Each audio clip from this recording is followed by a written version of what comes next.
കഥ തുടങ്ങുന്നത് തന്നെ പാതിരാത്രി രണ്ട് വലിയ കുടുംബങ്ങൾ തമ്മിലുള്ള ഭയങ്കരമായ പ്രശ്നം നടക്കുന്നത് കാണിച്ചുകൊണ്ടാണ്. ആ നാട്ടിലെ അക്കാലത്തെ മികച്ച രണ്ട് കുടുംബങ്ങളായിരുന്നു ഗോ ഫാമിലിയും ഫാൻ ഫാമിലിയും. ഈ സമയത്ത് ഇവർക്കിടയിൽ കുറെ നാളായി തന്നെ അധികാരത്തിന്റെ പേരിൽ ഭയങ്കരമായ പ്രശ്നങ്ങൾ നടക്കുന്നത് കൊണ്ട് ഫാൻ ഫാമിലിയുടെ ആർമി ഗോ ഫാമിലിയിലേക്ക് വന്ന് അറ്റാക്ക് ചെയ്യുന്ന കാഴ്ചയാണ് നമ്മളിപ്പോ കാണുന്നത്. ഈ സമയത്ത് ആ ഒരു ആക്രമണം തനിക്ക് കിട്ടിയ നിർദ്ദേശപ്രകാരം മുന്നിട്ട് നടത്തുന്നത് പ്രിൻസ് സിൻ ആണ്. സിൻ അങ്ങനെ ഗോ ഫാമിലിയിലെ എല്ലാവരെയും തന്നെ കൊന്നുകളയുന്നുണ്ട്. പക്ഷെ ആ കുടുംബത്തിലെ ഒരേ ഒരു പെൺകുട്ടിയുടെ ജീവൻ മാത്രം അവശേഷിപ്പിക്കുന്നു. ആ പെൺകുട്ടി മറ്റാരുമല്ല, ഈ സിന്നിന്റെ വൈഫായ ക്വിങ്ഷിയാണ്. അതുകൊണ്ടാണ് അവളുടെ ജീവൻ എടുക്കാതെ ബാക്കി എല്ലാവരും തന്നെ ആ കുടുംബത്തിൽ നിന്ന് അപ്പാടെ ഇപ്പൊ തുടച്ചു നീക്കിയിരിക്കുന്നത്. അങ്ങനെ തന്റെ ഭർത്താവ് തന്നെ മാത്രം ജീവനോട് അവസാനിപ്പിച്ചത് പക്ഷെ ക്വിങ്ഷിയെ സംബന്ധിച്ച് സഹിക്കാൻ പറ്റുന്ന കാര്യമായിരുന്നില്ല. കാരണം അവരുടെ കുടുംബത്തിലെ എല്ലാവരും കൊല്ലപ്പെട്ടല്ലോ. അതുകൊണ്ട് തന്നെ താനും ജീവിക്കുന്നില്ല എന്ന് തീരുമാനിക്കുന്ന ക്വിങ്ഷി പക്ഷെ തന്റെ കുടുംബത്തിന്റെ ജീവൻ എടുത്തവർ സുഖിച്ച് ജീവിക്കരുത് എന്ന ആ ഒരു കാര്യം മനസ്സിൽ ഉറപ്പിച്ചു വെച്ച് സ്വയം വിഷം കുടിച്ച് മരിക്കും മുന്നേ തന്റെ കുടുംബത്തെ കൊന്ന ആളുകൾ തന്നെ തന്നെയും കൊന്നു എന്ന് വരുത്തി തീർക്കാൻ വേണ്ടി അവിടെ ചില കാര്യങ്ങൾ ചെയ്തു വെച്ചിട്ടാണ് മരിക്കുന്നത്. അങ്ങനെ വിഷം കുടിച്ച് ക്വിങ്ഷിയും മരിക്കുന്നു. മരിച്ച ക്വിങ്ഷിയുടെ ആത്മാവ് എങ്ങോട്ടേക്കോ പോകുന്നത് നമുക്ക് കാണാം. ആ ആത്മാവ് അങ്ങനെ വളരെ മനോഹരമായ ഒരു സ്ഥലത്ത് ഒരു പാലത്തിന്റെ മുകളിൽ അങ്ങനെ നിൽക്കുന്നത് നമുക്ക് കാണാം. ഇതേ ടീം തന്നെ മറ്റൊരിടത്ത് ഒരു പ്രിൻസസും കൂടി ഉണ്ടായിരുന്നു. അവൾ യഥാർത്ഥത്തിൽ അങ്ങനെ രാജകുടുംബത്തിൽ ജനിച്ച പ്രിൻസസ് ആയ ഒരു പെൺകുട്ടിയല്ല, മറിച്ച് അവളുടെ അച്ഛൻ വലിയൊരു കമാൻഡർ ആയിരുന്നു. അദ്ദേഹത്തിന്റെ ആ ഒരു പദവിയുടെ അംഗീകാരമായി ഒരു കമാൻഡറി പ്രിൻസസ് ആയാണ് അദ്ദേഹത്തിന്റെ മകൾ മാറിയിരിക്കുന്നത്. അവളുടെ പേര് ഷെൻസി എന്നാണ്. മുന്നേ മരണപ്പെട്ട യഥാർത്ഥ പ്രിൻസസിന്റെ പേര് ക്വിങ്സി എന്നും ഈ പെൺകുട്ടിയുടെ പേര് ഷെങ്സി എന്നുമാണ്. ഷെങ്സി അങ്ങനെ ഒരു ഷിപ്പില് യാത്ര ചെയ്തുകൊണ്ടിരിക്കുകയാണ്. യഥാർത്ഥ റോയൽ ഫാമിലിയിലെ പ്രിൻസസിന്റെ സ്റ്റാറ്റസിന് തൊട്ടു താഴെയാണ് കമാൻഡറി പ്രിൻസസിന്റെ റോയൽ സ്റ്റാറ്റസ് ഉള്ളത്. അതായത് റോയൽ ഫാമിലിയുമായി യഥാർത്ഥ ബന്ധമല്ല, പക്ഷെ ഇപ്പോ അവരുമായി അടുത്ത് നിൽക്കുന്ന ഹൈ സ്റ്റാറ്റസ് ഉള്ള ആളുകളുടെ ഫാമിലിയിലുള്ള കൗമാരക്കാരായ പെൺകുട്ടികൾക്ക് നൽകുന്ന ഒരു പദവിയാണ് കമാൻഡറി. റോയൽ ഫാമിലിയിലുള്ള ഒരു ബർത്ത്ഡേ ഫംഗ്ഷനിൽ പങ്കെടുക്കാൻ വേണ്ടിയാണ് ഷെൻസി ഇപ്പൊ അങ്ങോട്ടേക്ക് പോകുന്നത്. പക്ഷെ അവിടെ എത്തുമ്പോൾ തന്റെ സമ്മതമില്ലാതെ തന്നെ ഒരു പ്രിൻസിനെ കൊണ്ട് തന്നെ കല്യാണം കഴിപ്പിക്കും. കാരണം രാജകുടുംബം ആകുമ്പോൾ ഒന്നിൽ കൂടുതൽ രാജകുമാരന്മാർ തീർച്ചയായും ഉണ്ടാകുമല്ലോ. അതിൽ ഒരാൾ തീർച്ചയായും തന്നെ കല്യാണം കഴിക്കണം എന്നതാണ് രാജകൽപ്പന. തന്റെ അച്ഛനും അതാണ് ആഗ്രഹിക്കുന്നത് എന്നറിയാവുന്ന അവൾ എങ്ങനെ ഇതിൽ നിന്ന് രക്ഷപ്പെടും ആകെ കൺഫ്യൂസ്ഡ് ആയി നിൽക്കുമ്പോഴേക്കും ഷെൻസിയുടെ അടുത്തുള്ള ഒരു തോഴി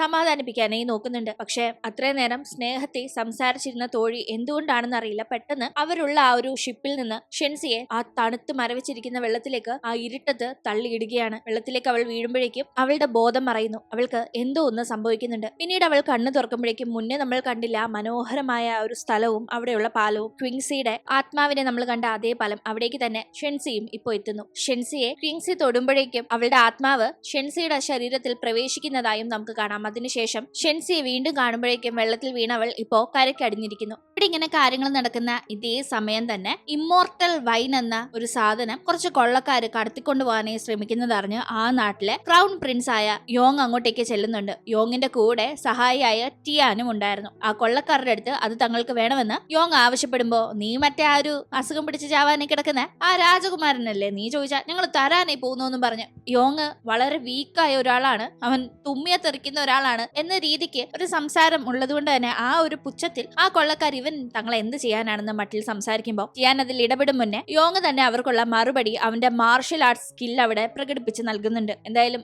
അതിലൂടെ കൊള്ളക്കാർ ഒരു പാഠം പഠിച്ചെങ്കിലും അവരുടെ കയ്യിലുണ്ടായിരുന്ന യോങ്ങിന് വേണ്ട ആ ഒരു ഇമ്മോർട്ടൽ വൈൻ വെള്ളത്തിലേക്ക് വീഴുന്നു. തുടർന്ന് അതെടുക്കാനായി വെള്ളത്തിലേക്ക് ചാടുന്ന യോങ് പിന്നീട് കരയിലേക്ക് എത്തുമ്പോഴേക്കും അവൻ എത്തിപ്പെട്ടിട്ടുണ്ടായിരുന്നത് മുന്നേ ഷെൻസി കരക്കടിഞ്ഞ അതേ ഒരു സ്ഥലത്താണ്. അവിടെ എത്തുന്ന യോങ് അവിടെ കരക്കടിഞ്ഞു കിടക്കുന്ന ഷെൻസിയെ കാണുകയും എന്താ ഇതെന്ന് അറിയാൻ വേണ്ടി അടുത്തേക്ക് ചെന്ന് നോക്കുകയും ചെയ്യുന്നു. അടുത്ത് ചെന്ന് നോക്കുമ്പോൾ കഴുത്തിൽ കിടക്കുന്ന ആ ജെയ്ഡ് പെൻഡന്റ് വഴി അവളൊരു സാധാരണ പെൺകുട്ടിയല്ല, ഒരു കമാൻഡറി പ്രിൻസസ് ആണ് എന്ന് മനസ്സിലാവുന്നുണ്ട്. അവൾ എങ്ങനെയാണ് ഇവിടെ വന്നു പെട്ടതെന്ന് അറിയില്ല. പക്ഷെ ഇവൾ വളരെ വീക്കായിരിക്കാണ്. അവളെ ഇപ്പൊ മരണത്തിൽ നിന്ന് സേവ് ചെയ്യണമെങ്കിൽ തന്റെ കയ്യിലുള്ള ഈ ഒരു ഇമ്മോർട്ടൽ വൈൻ തന്നെ വേണമെന്ന് മനസ്സിലാക്കി അത് അവളുടെ കയ്യിൽ വെച്ചു കൊടുത്ത് അവൻ അവിടെ നിന്ന് പോവുകയാണ്. എന്തായാലും കയ്യിലുള്ള ആ ഇമ്മോർട്ടൽ വൈൻ്റെ സഹായത്തോടു കൂടി അപകടം സംഭവിച്ച ഷെൻസി ഇപ്പോ മരണത്തിൽ നിന്ന് രക്ഷപ്പെടുന്നുണ്ട്. ഇപ്പൊ അവൾ കണ്ണു തുറക്കുമ്പോഴേക്കും അവൾ ഉള്ളത് അവളുടെ തന്നെ ശരീരത്തിലാണെങ്കിലും അവളുടെ ശരീരത്തിലുള്ള ആത്മാവ് കഥയുടെ തുടക്കത്തിൽ നമ്മൾ മരിച്ചതായി കണ്ട രാജകുമാരി ഉണ്ടല്ലോ ക്വിങ്സിയുടെ സോളാണ്. അവളിപ്പോ എത്തി നിൽക്കുന്നത് അവൾ എവിടെ വെച്ചാണോ മരിക്കാനായി വിഷം കഴിച്ച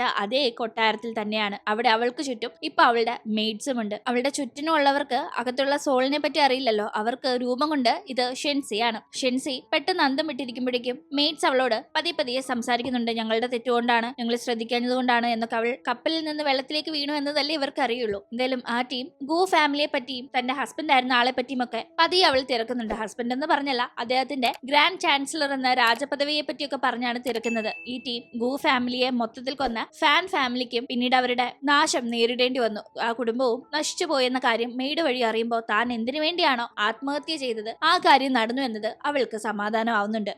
എന്തായാലും തന്റെ ശത്രുക്കളൊക്കെ താൻ ആഗ്രഹിച്ച കണക്ക് തന്നെ തന്റെ കുടുംബത്തെ ഇല്ലാണ്ടാക്കിയിട്ട് പിന്നീട് ജീവിക്കാൻ സാധിക്കാതെ അവരും നശിച്ചു എന്നറിയുമ്പോൾ ഒരു സന്തോഷമൊക്കെ തോന്നുന്നുണ്ടെങ്കിലും എന്തോ ഒന്ന് എവിടെയോ മിസ്സായ കണക്ക് അവൾക്ക് തോന്നുന്നുണ്ട്. ഇതേ ടീം മുന്നേ ഷിപ്പിൽ നിന്ന് ഷെൻസിയെ തള്ളിയിട്ട അവളുടെ ഒരു മെയ്ഡ് ഉണ്ടല്ലോ, ആ മെയ്ഡിന്റെ പേര് ഉറക്കെ ആക്രോശിക്കുന്ന ഷെൻസി അവളെ വേഗം പിടിച്ചോണ്ട് വരാനായി ആവശ്യപ്പെടുന്നുണ്ട്. അവളെ ഞാൻ വെറുതെ വിടില്ലാന്ന് ആക്രോശിക്കുമ്പോൾ തന്നെ കൂടെ നിന്ന് കൊല്ലാൻ നോക്കിയ ആ മെയ്ഡിനെ വെറുതെ വിടരുത് എന്ന ആ ഒരു ചിന്ത ഇപ്പൊ ക്വിൻസിയുടെ ആത്മാവും കൂടി ശരീരത്തിലുള്ള ഷെൻസിക്ക് ഫീൽ ആവുന്നുണ്ട്. ഷെൻസി അതുകൊണ്ട് തന്നെ ഭയങ്കര അഗ്രസീവായി അവിടെ ആ പേര് പറഞ്ഞ് ആക്രോശിക്കുമ്പോൾ കൂടെയുള്ള മെയ്ഡ്സ് അത് കണ്ട് ആകെപ്പാടെ അന്തം വിട്ടു പോവാണ്. കാരണം അവർക്കറിയാവുന്ന ഷെൻസി വളരെ കാം ആൻഡ് ക്വൈറ്റ് ആയിരുന്നു, ഇങ്ങനൊന്നും ബഹളം വെക്കുന്ന ഒരു പെൺകുട്ടിയെ അല്ല. കൂടാതെ മെയ്ഡ് തന്നെ കൊല്ലാൻ നോക്കി എന്നൊക്കെ പറയുമ്പോൾ അത് കുറച്ച് സീരിയസ് ആയ കാര്യമാണല്ലോ. ഇങ്ങനെ ഇവിടെ കാര്യങ്ങൾ നടക്കുമ്പോഴേക്കും വീണ്ടും നമ്മൾ യോങ്ങിനെയും അസിസ്റ്റന്റ് ടിയാനെയും കാണുമ്പോൾ മുന്നേ ആ കൊള്ളക്കാര് പറഞ്ഞ കണക്ക് തന്നെ യോങ് ഒരു വീക്കായ ആള് തന്നെയാണ്. അതിന് കാരണം അവന്റെ ശരീരത്തിലുള്ള ഒരു ക്രോണിക് വിഷമാണ്. ആ വിഷം അവന്റെ അവയവങ്ങളെ ബാധിച്ച് യോങ് വീക്ക് ആയിക്കൊണ്ടിരിക്കുന്നു. അതിൽ നിന്ന് യോങ്ങിനെ രക്ഷപ്പെടുത്താൻ വേണ്ടിയാണ് ആ ഇമ്മോർട്ടൽ വൈൻ അന്വേഷിച്ച് മുന്നേ അവർ പോയത്. അത് യോങ്ങിന് കൈക്കലാക്കാൻ സാധിച്ചിരുന്നെങ്കിലും അവനത് പിന്നീട് ബോധമില്ലാത്ത അവസ്ഥയിൽ കണ്ട ആ പെൺകുട്ടിയുടെ ജീവൻ രക്ഷപ്പെടുത്താൻ വേണ്ടി അവൾക്ക് അത് കൊടുത്ത് ഇങ്ങ് പോന്നിരുന്നല്ലോ. എന്തായാലും ഇതിപ്പോ അവന്റെ കയ്യിൽ ഇല്ല എന്നറിയുന്ന ടിയാനിന് ഭയങ്കര നിരാശ. അതങ്ങനെ കഷ്ടപ്പെട്ട് നേടിയെടുത്തത് നിങ്ങളുടെ ശരീരത്തിലുള്ള ആ ഒരു വിഷത്തെ ഇല്ലാണ്ടാക്കാനല്ലേ. ഇപ്പൊ കഴിക്കുന്ന ഈ മരുന്നുകൾക്ക് അധികം പവർ ഇല്ല, അറിയാലോ. ആ ഒരു ഇമ്മോർട്ടൽ വൈൻ ഉണ്ടെങ്കിൽ മാത്രമേ ഈ ഒരു വിഷത്തെ അപ്പാടെ ശരീരത്തിൽ നിന്ന് മാറ്റാൻ പറ്റൂ, അല്ലെങ്കിൽ അധികം വൈകാതെ വലിയ അപകടത്തിലേക്ക് കാര്യങ്ങൾ ചെന്നെത്തുമെന്നെല്ലാം പറയുമ്പോ സാരമില്ലെന്നേ, ഇനിയും അത് നേടാവുന്നതല്ലേ ഉള്ളൂ എന്ന് മട്ടിലായിരുന്നു യോങ്ങിന്റെ നിൽപ്പ്. അവനത് ആ പെൺകുട്ടിക്ക് കൊടുത്ത് അവളുടെ ജീവൻ രക്ഷിച്ചതിൽ യാതൊരു നിരാശയില്ല. എന്തായാലും ഇവിടെ ഇങ്ങനെ കാര്യങ്ങൾ നടക്കുമ്പോഴേക്കും വീണ്ടും നമ്മൾ ഷെൻസിയെ കാണുമ്പോൾ അവളാകട്ടെ കണ്ണാടിയിൽ നോക്കി അവളുടെ സോൾ വേറെ, അവളുടെ സോൾ എത്തിയിരിക്കുന്ന ആ ഒരു ശരീരം, ഇവിടുത്തെ കാര്യങ്ങള് അതൊക്കെ സത്യത്തിൽ അവൾക്കിപ്പോ എങ്ങനെ എക്സ്പ്രസ് ചെയ്യണമെന്ന് അറിയില്ല. കാരണം ഒരിക്കലും തനിക്ക് ഇങ്ങനെ ഒരു പുനർജന്മം കിട്ടും, മറ്റൊരു ശരീരം തന്റെ സോളിന് വീണ്ടും കണ്ടെത്താൻ സാധിക്കും എന്നൊന്നും കരുതിയല്ലല്ലോ അവളെന്ന് ആത്മഹത്യ ചെയ്തത്. തന്റെ കുടുംബത്തെ നശിപ്പിച്ചവർ ഇല്ലാണ്ടാവണം എന്നൊരൊറ്റ ചിന്തയെ അപ്പൊ ഉണ്ടായിരുന്നുള്ളൂ. എന്തായാലും ഇപ്പൊ തനിക്ക് കിട്ടിയിരിക്കുന്ന ഈ ഒരു അവസരം പാഴാക്കരുത്, നന്നായി ജീവിക്കണം, ആരുടെയും അടിമയാവരുത്, ആരും കീ കൊടുക്കുമ്പോൾ അനങ്ങുന്ന ഒരു പാവയാവരുത് താൻ, തന്റെ മുൻജന്മത്തിലെ കണക്കാവരുത് താൻ ഇപ്പോഴെന്ന് അവൾ ആഗ്രഹിക്കുന്നുണ്ട്. ഒപ്പം തന്നെ പണ്ടേ ക്വിൻസി സെന്റഡ് ആയിട്ടുള്ള സാമ്പ്രാണി കണക്കത്തെ സാധനങ്ങൾ ഉണ്ടാക്കുമായിരുന്നു. ഇപ്പോഴത്തെ ഈ ഷെൻസി അതേ കണക്കിരുന്ന് ഉണ്ടാക്കുന്നതൊക്കെ കാണുന്ന മെയ്ഡ്സ് ആകട്ടെ ഇതിപ്പോ എവിടുന്ന് പഠിച്ചു, ഇത്രയും നാൾ ഇതൊന്നും ഉണ്ടാക്കാൻ അറിയില്ലായിരുന്നല്ലോ, വെള്ളത്തിൽ വീണപ്പോഴേക്കും ഇതൊക്കെ എവിടുന്ന് പഠിച്ചെന്ന മട്ടില് അന്തം വിട്ടു പോകുന്നുണ്ട്. അതിന്റെ ഇടയിൽ ഷെൻസിക്കാകട്ടെ കണ്ണു തുറന്നപ്പോ അവളുടെ കയ്യിൽ ഒരു വ്യത്യസ്തമായ പൂ ഇരിപ്പുണ്ടായിരുന്നല്ലോ. ആ പൂവാണ് യഥാർത്ഥത്തിൽ യോങ് മുന്നേ അവൾക്ക് കൊടുത്ത് അവളുടെ ജീവൻ രക്ഷപ്പെടുത്തിയ ഇമ്മോർട്ടൽ വൈൻ. പക്ഷെ ഇത് എങ്ങനെ തന്റെ കയ്യിലെത്തി എന്നതിനെ പറ്റി വ്യക്തമായ ഒരു ധാരണയില്ല. മയക്കത്തിലായിരുന്നല്ലോ. എന്തായാലും അത് അവൾ സൂക്ഷിച്ചു വെക്കുന്നുണ്ട്. ആരോ അവൾക്ക് കൊടുത്തതാണ്, എന്നാൽ അത് ആരാണെന്ന് അവൾക്ക് അറിയില്ല. എന്തായാലും അപ്പോഴേക്കും കൊട്ടാരത്തില് ഒരു തോഴിയോട് അവിടെയുള്ള ഒരാൾ വളരെ മോശമായി പെരുമാറി എന്നൊരു പ്രശ്നം നടക്കുകയും ഷെൻസി അതിൽ ഇടപെടുകയും ചെയ്യുന്നുണ്ട്. ഷെൻസി അയാളെ തക്കതായി തന്നെ അതിനെ ശകാരിക്കുകയും അയാൾ ഒരു കൂസലില്ലാണ്ട് എന്നെ എന്ത് ചെയ്യാനാണെന്ന മട്ടില് വളരെ ധൈര്യപൂർവ്വം നിൽക്കുമ്പോൾ തന്റെ അസിസ്റ്റൻസിനെയും കൂട്ടി അയാളുമായി ഒരു മലമുകളിലേക്ക് അവൾ ചെല്ലുകയും ചെയ്യുന്നു. അയാളുടെ കയ്യിൽ മുന്നേ ഷെൻസി തയ്യാറാക്കിയ ആ ഒരു സാമ്പ്രാണി നൽകുന്നുണ്ട്. അതിനൊരു പ്രത്യേക വാസനയുണ്ടായിരുന്നു. എന്തായാലും അത് നൽകിക്കൊണ്ട് അയാളോട് വീണ്ടും അയാൾ ചെയ്ത തെറ്റിനെ പറ്റി ഷെൻസി സംസാരിക്കുമ്പോൾ അയാൾ അപ്പോഴും അഹങ്കാരത്തിൽ തന്നെയാണ്. ഈ ടീം വാളെടുത്തവൾ അയാൾക്ക് നേരെ ഓങ്ങി ഒരു ചെറിയ മുറിവുണ്ടാക്കുന്നു അയാളുടെ ശരീരത്തിൽ. വേദനിക്കുന്നുണ്ടല്ലേ? ഈ ഒരു ചെറിയ മുറിവിന് തന്നെ നിങ്ങൾക്ക് ഇത്രയും വേദനിക്കുന്നെങ്കിൽ നിങ്ങൾ മറ്റുള്ളവരെ ദ്രോഹിക്കുമ്പോൾ അവരനുഭവിക്കുന്ന ആ ഒരു കാര്യങ്ങൾ നിങ്ങൾ മനസ്സിലാക്കാത്തത് എന്താണെന്ന് ചോദിക്കുന്നവൾ എന്തായാലും നിങ്ങളെ വെറുതെ വിടില്ല. 2 ഓപ്ഷൻ തരാം, ഒന്ന് തിരഞ്ഞെടുക്കുക. ഒന്നെങ്കിൽ ഈ മലമുകളിൽ നിന്ന് നിങ്ങൾ സ്വയം ചാടണം, അല്ലെങ്കിൽ എന്റെ ആളുകൾ നിങ്ങളെ തള്ളിയിടും. എന്താണ് വേണ്ടതെന്ന് അവൾ തിരക്കുമ്പോഴേക്കും ഒരാൾ തള്ളിയിടുമ്പോൾ അതിന്റെ ആഘാതം കൂടുമല്ലോ, അതിലും നല്ലത് താൻ തന്നെ ചാടി തൽക്കാലം രക്ഷപ്പെടുന്നതാണെന്ന് അവൾ ഇത്രയും പറഞ്ഞു കഴിയുമ്പോൾ അയാൾ ഒരു തീരുമാനം എടുക്കുന്നുണ്ട്. കാരണം ആദ്യമൊക്കെ അവൾ പറയുമ്പോൾ ഒരു പേടിയില്ലാത്ത രീതിക്കായിരുന്നു അയാൾ ഉണ്ടായിരുന്നതെങ്കിൽ ഇപ്പോ പഴയ ഷെൻസി അല്ല, അവൾ ആളാകെ മാറിയിരിക്കുന്നു എന്ന് തോന്നുന്നതുകൊണ്ടാകാം അയാൾക്ക് നന്നായി പേടിയാവുന്നുണ്ട്. അതുകൊണ്ട് തന്നെ സ്വയം ചാടാം, അതാകുമ്പോ എങ്ങനെങ്കിലും രക്ഷപ്പെടാനൊരു സാധ്യത കാണും, തട്ടിമുട്ടിയ പരിക്കുകളിൽ നിന്ന് രക്ഷപ്പെടാം എന്ന് തോന്നുന്ന അയാൾ അങ്ങനെ ഒരു തീരുമാനമാണ് എടുക്കുന്നത്. ഇവിടെ നിന്ന് താഴേക്കധികം ആഴവും ഇല്ല, അതുകൊണ്ട് കോൺഫിഡൻസിൽ അയാൾ ചാടുന്നുണ്ടെങ്കിലും ചാടിയ ഉടനെ അയാൾ ഭയങ്കരമായി അലറി വിളിക്കുന്നതും കുറച്ച് കാട്ടുമൃഗങ്ങളുടെ ശബ്ദവുമാണ് ഇവർ കേൾക്കുന്നത്. സംഭവം വേറൊന്നുമല്ല, മുന്നേ കൊടുത്ത ആ ഒരു സാമ്പ്രാണിയിൽ ഒരു വ്യത്യസ്തമായ വാസന ഉണ്ടെന്ന് ഞാൻ പറഞ്ഞില്ലേ, കാട്ടുമൃഗങ്ങളെ ആകർഷിക്കുന്ന ഒരു വാസന അതിൽ ഇൻഫ്യൂസ് ചെയ്ത് അത് ഇയാളുടെ കയ്യിൽ കൊടുത്ത് അതുവഴി ഇയാൾ ചാടുമ്പോൾ ആ മൃഗങ്ങൾ ആകൃഷ്ടരായി അങ്ങോട്ടേക്ക് എത്തി ഇയാളെ ആക്രമിച്ചു കൊല്ലണം, ഇയാൾ എത്ര രക്ഷപ്പെടാൻ നോക്കിയാലും രക്ഷപ്പെടാൻ സാധിക്കരുത് എന്ന ഒരു ഉദ്ദേശത്തിലാണ് അത്തരം ഒരു ശിക്ഷ അയാൾക്ക് ഷെൻസി കൊടുത്തത്. എന്തായാലും അയാളുടെ കഥ അവിടെ കഴിഞ്ഞിരിക്കുന്നു. അപ്പോൾ ഷെൻസിക്ക് ഈ സാമ്പ്രാണി ഉണ്ടാക്കുന്നത് ജസ്റ്റ് ഒരു ഹോബി അല്ല, അവൾക്ക് അത് പ്രതികാരം വീട്ടാനായിട്ടുള്ള ഒരു വഴി കൂടിയാണ് എന്ന് നമുക്ക് ഇതിലൂടെ മനസ്സിലാക്കാം. എന്തായാലും ട്വിങ്സി കഥയുടെ തുടക്കത്തിൽ മരിക്കുന്നതിന് മുന്നേ അവളുടെ വെറും ഒരു മരണമല്ല, അവളെ തന്റെ കുടുംബക്കാരെ കൊന്ന കണക്ക് തന്നെ കൊന്നതാണ് എന്ന് നാലാളെ അറിയിക്കാൻ വേണ്ടിയും അതുവഴി ഫാൻ ഫാമിലിക്ക് തക്കതായ ശിക്ഷ കിട്ടാൻ വേണ്ടിയും അന്നും ട്വിങ്സി ഉപയോഗിച്ചിരുന്നത് അവൾ ഉണ്ടാക്കിയ സാമ്പ്രാണി തന്നെയായിരുന്നു. എന്തായാലും അയാൾ മരിച്ചു എന്ന കാര്യം അറിഞ്ഞ് ഷെൻസിയുടെ കൂടെ ഉണ്ടായിരുന്ന തോഴിമാരും ബാക്കിയുള്ളവരും ആകെ ഷോക്കായി നിൽക്കുന്നുണ്ട്. ഷെൻസി അങ്ങനെ ഒരാളുടെ ജീവൻ എടുക്കാൻ മാത്രം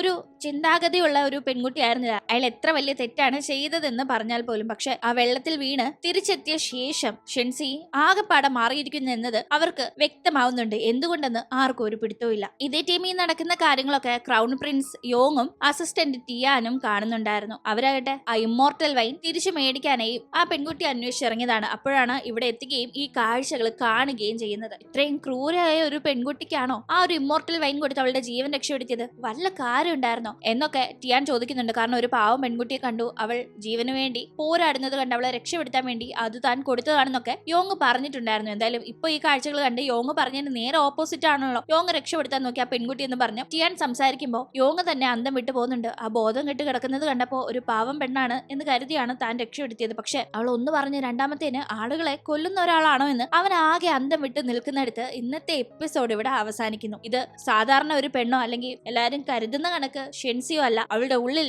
ഒരു പ്രതികാരദാഹിയായ സോൾ ഉണ്ട് എന്നത് ആർക്കും അറിയില്ലല്ലോ. ശേഷം എന്ത് സംഭവിക്കുമെന്ന് നമുക്ക് അടുത്ത എപ്പിസോഡിലൂടെ കാണാം. അടുത്ത എപ്പിസോഡ് മൂവി മാനിയ റീലോഡഡ് എന്ന നമ്മുടെ ചാനലിലായിരിക്കും അപ്ലോഡ് ചെയ്യുക. എപ്പിസോഡ് മിസ്സാക്കാതെ കാണാനായി നമ്മുടെ ചാനൽ സബ്സ്ക്രൈബ് ചെയ്ത് സപ്പോർട്ട് ചെയ്യണേ. അപ്പോൾ വീണ്ടും പുതിയൊരു വീഡിയോയുമായി കണ്ടുമുട്ടാം. ബൈ.